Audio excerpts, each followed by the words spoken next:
The way income in our industry is distributed is not fair. The people at the top earn way more than everybody else combined, and technology is moving all the money to the top of the power law. That many years in the industrial age, income was shared fairly and there was a bell curve. But today that's different. Technology has created a power law that distributes money to the absolute top of the industry. And it's the key people of influence who are making more than ever, while everybody else is sitting there looking at them going, how are they doing it? Well, I'm going to show you and explain exactly how they do it. But before I share with you those 5 things, I want to introduce you to the craziest shape I ever saw. I saw this shape about 15 years ago and it blew my mind. I spent about 6 months just looking at this shape and trying to figure out how it really worked. So what is this shape? Well, this is a strange shape, a shape actually as income and distribution. And what blew my mind is essentially there are a few people, or I should say lots of people, let's call them, who earn between 50 and 150 grand. And that's what the vast majority of people do. And then you get past this point up here. This is the top 5%. It goes exponential. And every little percentage goes through the roof, and it's relative to what most people earn.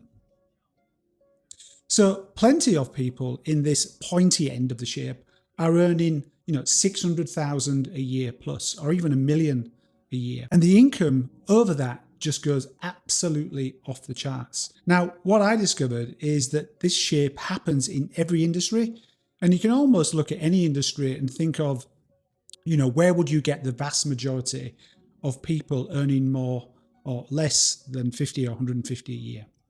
And then once you've got to the top end of town, boom, you get to see a few people exponentially earning more.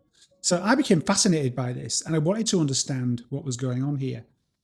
And you have to recognize how your industry works. And you can say, I'm going to find out how I can be the key person of influence. I want to do the things that keeps me the key person of influence in the industry that I love. So you choose an industry that you love and you're good at. And once you've chosen that industry, you figure out how you become the key person of influence.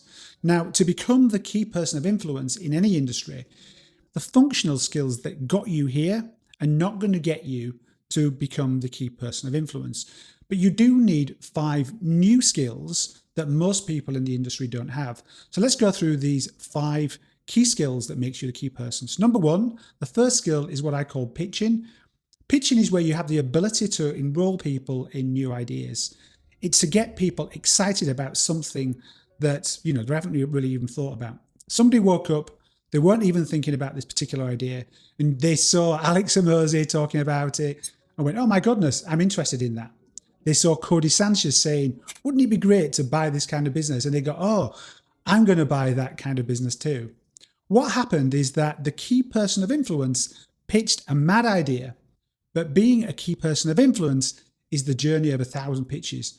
Now, you're going to learn how to pitch as many times as you can, but becoming the key person of influence is the person who does this best. So let's look at step 2. So you have to publish content. And publish content means taking your ideas and putting them to the public domain. The word publish means to make it public, and publishing can be publishing videos, podcasts, or even publishing a book. There is a reason that the word author and authority are so closely linked. When you become an author, you become an authority by publishing your ideas and putting them into the public domain. You are sending a signal that you really care about something passionately, and those who publish are the ones who care the most. Putting your ideas into books, reports, social posts, especially videos and podcasts, is a key thing to be seen as a key person of influence. Those who can publish, pitch their ideas, truly scale. And now the idea is to become prolific at this, not perfecting it, and try to be as focused as possible. Step number 3, if you want to be a key person of influence, is that you have to free up your time. You can't be selling your time for money to be a key person of influence. You have to actually sell some products. There is a reason that you will see key people of influence like Stephen Butler, Alex Hormozi, and Cody Sanchez. They're all out there selling products. They're not selling their time as their primary way of making money. Now, what you want to do with the products is we want to create a product ecosystem. Ecom follows assets, and assets that matter most today are the assets of product creation. Creating a new product, a hot product, is one of the best value assets you'll ever have. And it's better than a house, it's better than stocks and shares, it's better than any of those. And big money is in the product creation space. It's typical for a key person of influence to also have a product, to be a product innovator. The product creator has to be you. You've got to think, how can you engineer something, a better offer, a better product, but it can already exist. You just have to do something different. Product and service ecosystems make money. So tip number 4, building a profile. The definition of a profile is how you want to be seen from a distance. So you want to know how you're going to be seen from a distance. Well, you're going to be seen in a framework that we call SALT. SALT stands for social media accounts. And people are going to say that person is worth their salt. They've got a big profile. I can discover them. I can easily interact with them, and they can trust them. I personally believe that every opportunity stands behind a Google search. And I talk about this a lot. It's unlikely you'll be a big deal in your industry without a Google profile. So I want to apply the principle that you are who Google says you are. I Google your name and nothing comes up. It's a problem. There's a low chance that I ever do a big deal with you or engage with you with your name. So it can be confusing, but all the names out there on that page, if it's not you, it's a problem. And there's a very low chance that I would do business with you if your name is not on that first page. And it's clear, if you want to be a key person of influence, that the people who respect you and know you are the ones that are going to trust you the most. And there are 4 things in place that you'll need as a very high chance that people will see you as a key person of influence. Now, some people hate the idea of being in the spotlight, and they say, no, I don't want to become a narcissist. I don't want to be the type of person that says, look at me. I don't want to be the person that shows that I have breakfast. This is the car I drive. This is the gym routine. And you know what? That is totally acceptable. I get that. And that's totally normal. But what I want to let you know is building a profile is not about being in the spotlight.